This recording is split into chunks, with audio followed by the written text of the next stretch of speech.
Hello, I'm Francine Westgate, as you already know, and I am the author of The Forgiveness Effect. What if the question isn't how, but when? And we are on lesson number 9 of the study guide, which is chapter 11 of the book and chapter 12. So we're going to just touch on chapters 11 and 12 in this book real quick. So the point of the book is to get your logs to the mill, right? Your logs, your offenses, whatever your log might be, traumatic experiences, painful bits, the collection of hurts. We want to get those things to the mill so that God can repurpose them on purpose for his purpose. And so I'm going to read quickly from chapter 11. And this is an excerpt from the memoir that is forthcoming. It took me 6 months to realize that I'd been feeding the wrong one, talking about the shoes that we wear, peace or chaos. Which lion are you feeding, peace or chaos? And so that was a prior chapter in the book. If you don't know, make sure you get the book and just read it, because you'll gain some knowledge from that chapter.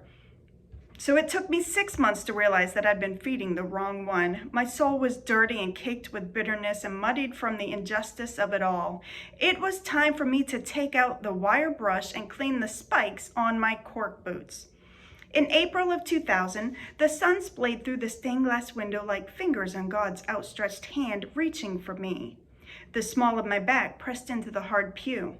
That night, Rita and Wayne were late to service. The only seats left were the ones in front of me. As the worship leader sang, I stared at Rita's raven-colored hair draped over the back of the pew and waited for the right moment to do what God was prodding me to do. The drummer drummed loudly, and the saints stood clapping and swaying. And before I could talk myself out of it, I leaned forward and tapped her on the shoulder. Rita's head rotated around with a sharp, piercing glance. She flicked her hair with her fingertips as she turned back around to face the pulpit.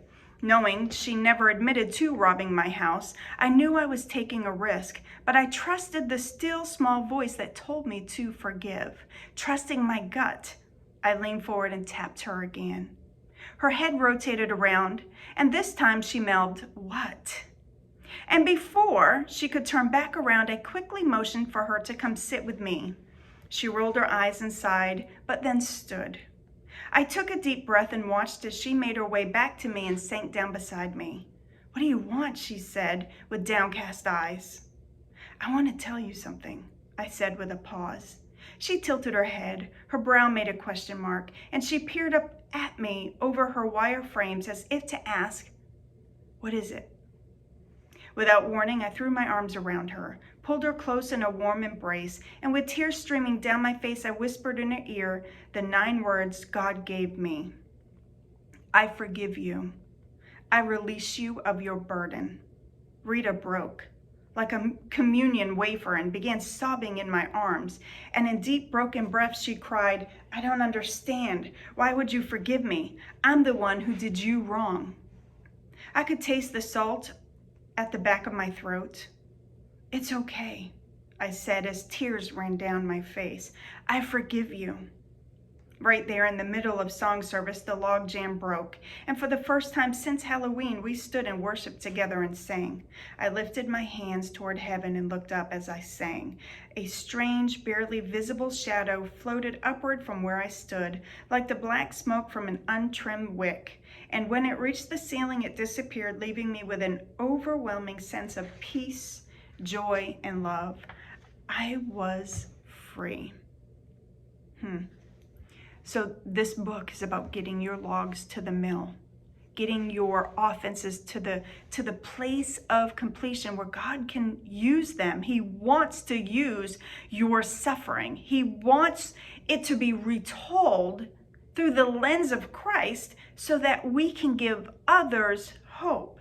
And so this excerpt that I just read to you was about an earlier experience in the book that you've already read about my house being robbed by someone who attended church with me, being robbed by someone who was recently made my sister-in-law. And so it was very tough times. This was a person who never admitted to it, but my gut told me it was her, and there was some crazy, strange events that had taken place that day. And I just knew that I knew. But God prompted me. I felt God telling me to forgive her. And I'm like, God, she's never even asked for forgiveness. She's never even said she was sorry. In fact, she never even admitted to robbing my house. But I obeyed God. And I forgave her. I said those 9 words that he gave me to give her. And so chapter 11 talks about forgiveness has a scent, and how the sense of smell is linked to the olfactory system.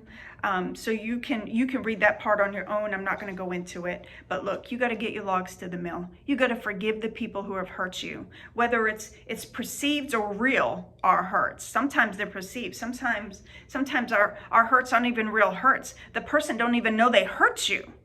But real or perceived, we got to get our logs to the mill, our offenses to the mill, so that God can repurpose those logs on purpose for his purpose. And so chapter 11 is getting your logs to the mill. And one of the steps for me was forgiving the person who hurt me, forgiving the person who robbed my house. Now, chapter 12 is a very important step. It's a very important process. Once you get your logs to the mill, you got to go back up the river and get all the stray and stranded logs, so that you can float those down the stream to the mill, so that you can be paid for all of your logs. Look, chapter 12 is called cleaning the rear. This was a process that once the river drivers got all of their logs to the mill, the river drivers, it's a metaphor for the whole book, and helps you break down and understand the process of forgiveness. Because yes, forgiveness is a process. It's not a one and done. It's a process. And so cleaning the rear is one of the last processes. So once you get your logs to the mill, you're going to go back up the river and you're going to get all the stray and stranded logs. Why? Because you only get paid for the logs that make it to the mill. You only get rewarded for the logs that make it to the mill. So if you want full payment, you got to go back up the river and get the logs that are stray and stranded.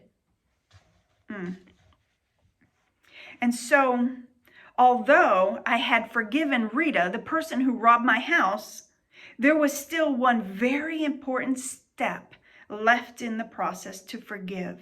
And that was to forgive my uncle. See, I had forgiven Rita who robbed my house, but now there was this cleaning the rear. This was this process that even though I had forgiven her, there's still one more person I needed to forgive. And this chapter is about my uncle. I hadn't seen or spoken to him in 14 years, yet I felt strongly that the same words I spoke to Rita, I needed to speak to him.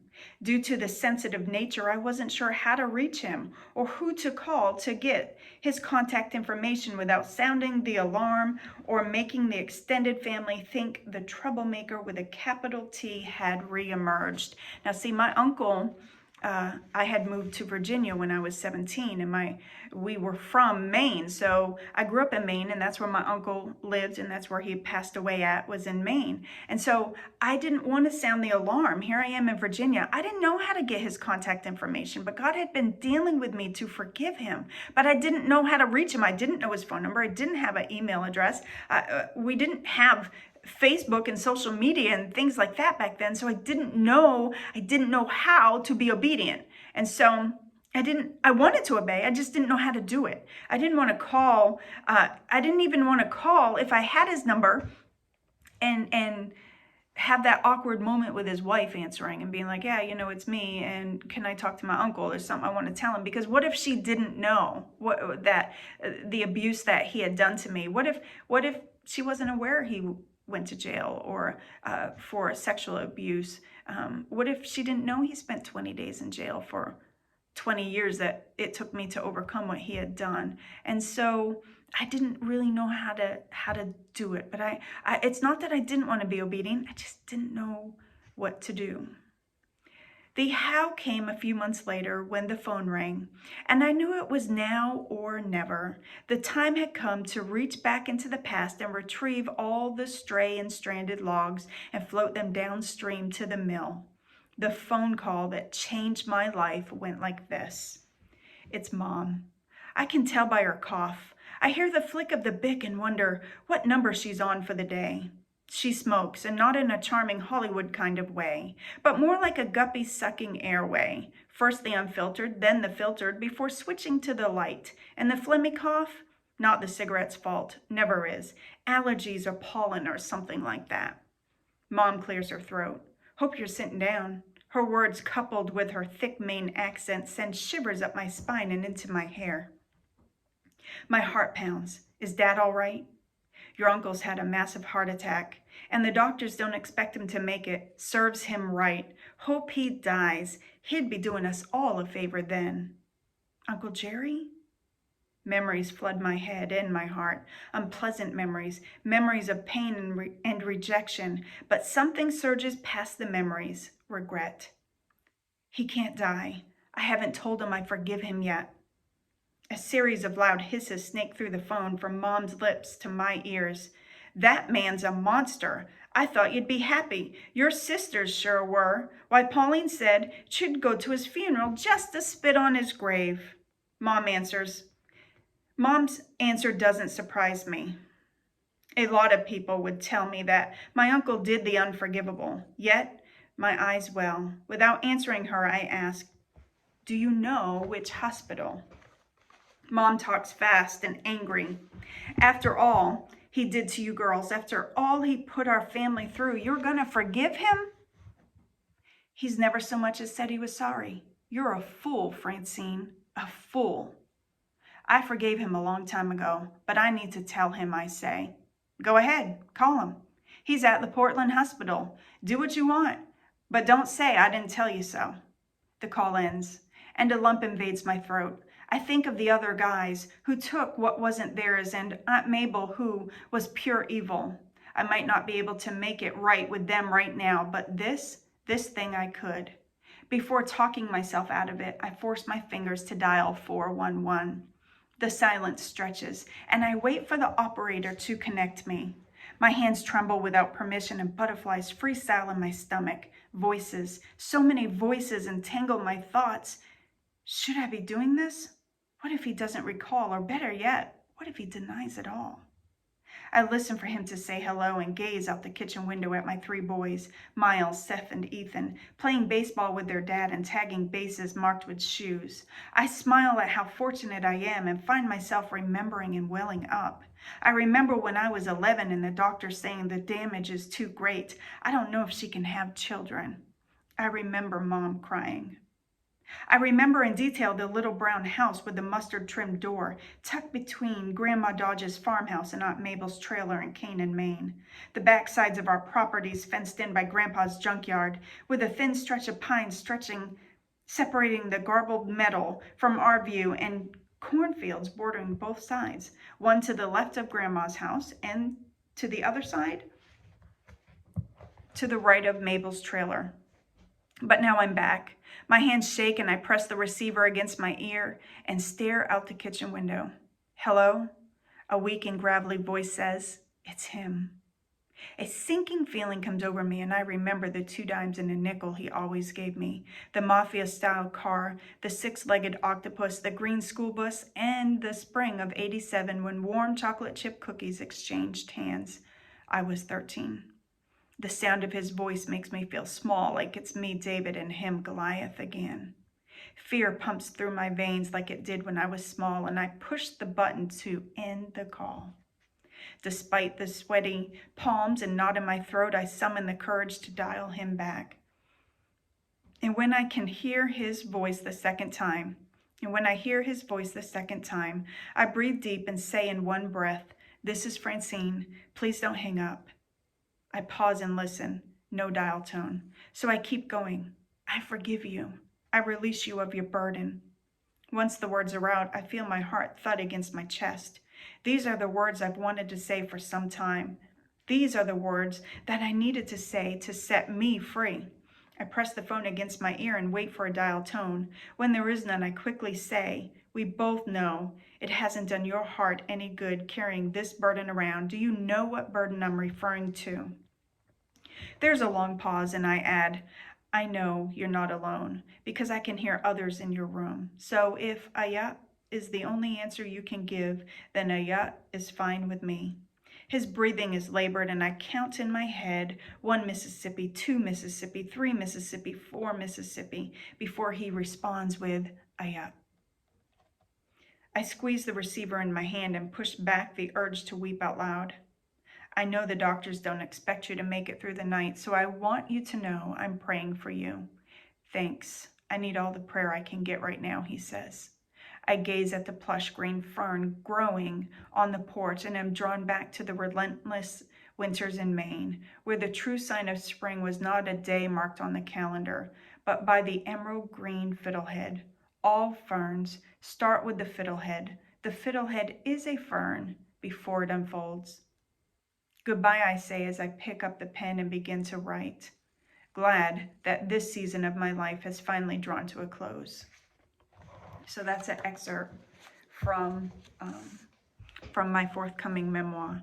And so tonight, I just want you, I hope you grasp this. I hope you receive this, that you forgive the person who hurts you. That you release it, that you let it go, that you get it to the mill so God can use your suffering to help somebody else. And so the first chapter I read the excerpt from, chapter 11, was the mill, getting my logs to the mill, and how I forgave the person who robbed my house. But how there was still one more step in chapter 12. I read an excerpt from that where I forgave my uncle who sold my sisters and I, who abused my sisters and I, and not just us, but cousins as well, who sold us to other men, who was just a brutal, cruel person who lived next door to us growing up. There was no escaping him. And so I hope that you heed these words today and that you forgive that person, even if they never say they're sorry, even if they never acknowledge it. My uncle never apologized to me. My uncle never, but I wanted to be free.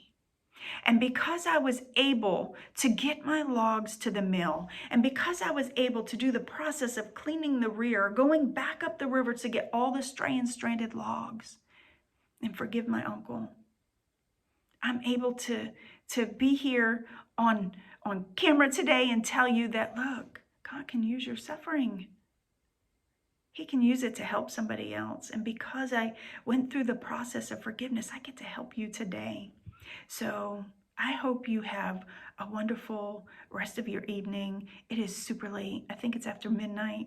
And so I hope you enjoy your Thanksgiving. It is Thanksgiving week. It's Monday, probably early Tuesday morning right now. And I hope you have a blessed and happy Thanksgiving. God bless.